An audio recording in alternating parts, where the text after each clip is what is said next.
আমাৰ স্কুলত প্ৰায় 1 বছৰ হ'ল ইয়াত কেলেংকাৰীয়ে চলি আছে। আমাৰ আগৰ যিজন প্ৰিন্সিপাল আছিলে মানে সাসপেন্ড হৈ গ'ল। তাৰ পিছতে আমাৰ স্কুলখনত মানে ভালদৰে ক্লাছ নহয়। আমাৰ এছামিজ টিচাৰ নাই। এছামিজ টিচাৰ আগতে এজন আছিলে ৰিটায়াৰ, পিছত আৰু এজন আহিলে আমাৰ প্ৰিন্সিপাল আছিলে, তেওঁতো সাসপেনশ্যন। আৰু 1 বছৰ হয় আমাৰ এছামিজ ক্লাছ নহয়। পিছত আকৌ আমি এডুকেশ্যন ক্লাছ কৰোঁ, লজিক ক্লাছ কৰোঁ। এইবোৰ আমি টকাৰে ক্লাছ কৰোঁ, মানে টিউশ্যন হিচাপে। আমি টিচাৰ মাতিছোঁ, সিহঁতক মানে প্ৰত্যেকজন ছাত্ৰই 500 টকাকৈ দিয়ে। আমি সেইটো টিউশ্যন হিচাপে ক্লাছ কৰোঁ। আমাৰ টয়লেট যিখিনি আছে, টয়লেট কমপ্লিট যদি হৈছে, বইজ টয়লেট কমপ্লিট হোৱাৰ পিছত সেইটো তলা মাৰি থৈ দিছে। আৰু যদি কোনোবাই ছাত্ৰ ছাত্ৰী তাত যাব খোজে, আমাৰ মছজিদ আছে, মছজিদত পঠাই দিয়ে। আৰু তাৰ ক্ষেত্ৰত টয়লেট কমপ্লিট হোৱাৰ পিছত যদি কোনোবাই আহে, আমাৰ দপ্তাৰী এজনে যায় তাত আগতে তলা খুলি দিয়ে, তাৰপিছতহে মানুহ যাব পাৰে। আমি কোনেও সেই টয়লেটটো আমি ইউজ কৰিব নোৱাৰোঁ। আৰু আমাৰ 1 বছৰ 1.5 বছৰেই হ'ল আমি ক্লাছ ফাৰ্ষ্ট ইয়াৰৰ পৰা আমাৰ এছামিজ ক্লাছ নহয়। এইটো আমি আমাৰ প্ৰত্যেক দিনাই প্ৰায় আমি প্ৰিন্সিপালৰ ৰুমত গৈ কিনেও আমি কমপ্লেইন কৰিছোঁ। যদি লিখিতভাৱে দিয়া নাই, আমি মৌখিকভাৱে দিছোঁ। আমাৰ প্ৰেচিডেণ্ট আছে যিজন সভাপতি, তেওঁক কৈছোঁ, আনি দিম। কেৱল আমাৰ পৰা আমাক কৈ থাকে যে আনি দিম বা কেইদিন দেৰি হ'ব, এনেকৈ কৈ থাকে। এতিয়ালৈকে কোনো সিদ্ধান্ত আমাক দিয়া নাই। খোৱা পানীৰ কাৰণে ফিল্টাৰ যদিও আছে, তাত পানী নাই, একো নাই। আৰু ভিতৰত যাই আপোনালোকে চাব পাৰিব তাত। ইছলাম, মই ক্লাছ 12ত পঢ়ি আছোঁ। মই সাংস্কৃতিক সম্পাদক। মোৰ নাম মহম্মদ ফাৰুক আৰু মই বৰবিৰা PMC উচ্চতৰ মাধ্যমিক বিদ্যালয়ৰ সাধাৰণ সম্পাদক। আজি আপোনালোকক মাতিছোঁ আমি এটা উদ্দেশ্যৰ কাৰণে, কাৰণ আমাৰ স্কুলত বহুতো খেলি মেলি চলি আছে। সেইকাৰণে আপোনালোকক আমি মাতিছোঁ। আমাৰ ছায়েন্স লেবৰ বাবে টকা আহিছিল 2,48,000 টকা, কিন্তু এটা কামো কৰা নাই। তাৰপিছত আহিছিল আমাৰ আপোনাৰ বিল্ডিঙৰ ওচৰতে এটা কাম আছিল, বিল্ডিঙৰ কাম। তাৰ ৰড আছিল 20 ৰড আছিল, আৰু তাৰ কাম হৈছে 10 বা 18 ৰডেৰে কাম হৈছিল। এইখিনি কাম এতিয়ালৈকে সম্পূৰ্ণ কৰিব পৰা নাই। আৰু আমাৰ যিটো টয়লেট আছে, টয়লেটটো মানে তালা মাৰি থৈ দিছে।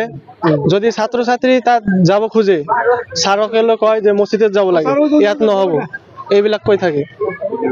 আৰু আমাৰ স্কুলত খোৱা পানীৰ ব্যৱস্থা নাই, ল'ৰা ছোৱালী খাবলৈ নাপায় আপোনাৰ। আৰু বেঞ্চ, যিটো ড্ৰেক বেঞ্চ আছিল, আপোনাৰ 105টা বেঞ্চ আছিল, চৰকাৰৰ পৰা দিয়া হৈছিল।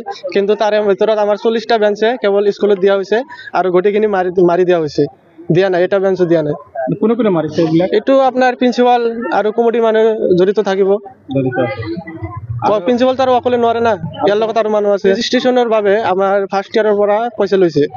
নৱম শ্ৰেণীৰ যে পঞ্জীয়ন হৈছে, ৰেজিষ্ট্ৰেশ্যন হৈছে, তাৰ বাবদ কিমান টকা লৈছে? তাৰ বাবদ 350 লৈছে। কোনোবা আছে না ছাত্ৰ ছাত্ৰী? নাই লৈছে। কিমান লৈছে? 350 লৈছে। 350 লৈছে। আৰু বয়েজ গাৰ্লছৰ যোনটো টয়লেট ৰিচেণ্টলি আছে, সেইটো ক্লিয়াৰ হৈছে? ক্লিয়াৰ হোৱা নাই, এবছৰ হ'ল, এতিয়ালৈকে ক্লিয়াৰ হোৱা নাই। অধ্যক্ষৰ নাম আপোনাৰ জোহৰা, সভাপতি আব্দুল হাই। এইটো কেলেংকাৰী বুলি ভাবিলো। কেলেংকাৰীতো এইটো কেলেংকাৰী। 1000 ছাত্ৰ ছাত্ৰীৰ ভৱিষ্যতৰ কথা আছে। কেলেংকাৰী আমাৰ আপোনাৰ স্কুলৰ প্ৰিন্সিপাল আছে, ভাইচ প্ৰিন্সিপাল আছে, প্ৰেচিডেণ্ট আছে, এইবিলাক লগত লৈ কৰিছে। জনাইছিলো, IAS অফিচত আমি জনাইছো, এপ্লিকেশ্যন দিছো আমি, লিখিত দিছো। আহিছে, কৈছে আমি যাম, তথ্য ল'ব আহিব। কিমান দিন ধৰি এইটো কমপ্লেইনটো কৰিছে?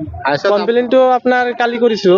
আৰু এটা আপোনাৰ হৈছে, যিটো 1,69,000 টকা আহিছিল আমাৰ ৰেভিনিউ লছৰ বাবে, কিন্তু এটা টকাও দিয়া নাই। চবকেইটাই মাৰি খাইছে, খৰচেই কৰা নাই। টকাখিনি উদ্দল কৰিছে। আৰু আপোনাৰ যিটো CCTV লগাইছে, CCTVটো মানে আমাৰ আগৰ প্ৰিন্সিপাল ছাৰে লগাই থৈ গৈছে, কিন্তু 50,000 টকা বাজেট দি টকাখিনি উঠুৱাই লৈছে।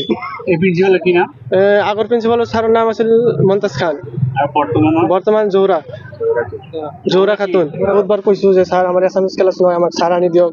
কিন্তু আমাৰ যিটো প্ৰেচিডেণ্ট ছাৰ আছে, ছাৰে মানে আমাক কয় যে ইয়াতে চেণ্টাৰ, আমাৰ চেণ্টাৰ, আমি পাছ কৰি দিম। ছাৰ মানে এনেকুৱা কয় নিজে পাছ কৰি দিম। এইটো আমাৰ আব্দুল্লাহ ছাৰে কৈছে, যিটো প্ৰেচিডেণ্টে কৈছে। আৰু আপোনাৰ যিটো এছামিজ ক্লাছ হয়, ইংলিছ টিচাৰ যায় ক্লাছ হ'ল 45 মিনিট, তাৰে ভিতৰত আপোনাৰ 25 মিনিট মান এছামিজ ক্লাছ কৰে আৰু 20 মিনিট আপোনাৰ ইংলিছ ক্লাছ কৰে এটা ক্লাছতে এজন ছাৰে এনেকুৱা আপোনাৰ প্ৰায় 11 বছৰ ধৰি হৈ আছে। তোমালোকে জনামতে প্ৰেচিডেণ্ট আৰু অধ্যক্ষই মিলি এইটো দুৰ্নীতিৰ পাহাৰটো কৰিছে। আৰু আপোনাৰ গুণোৎসৱৰ বাবে আপোনাৰ 25,000 টকা আহিছিল।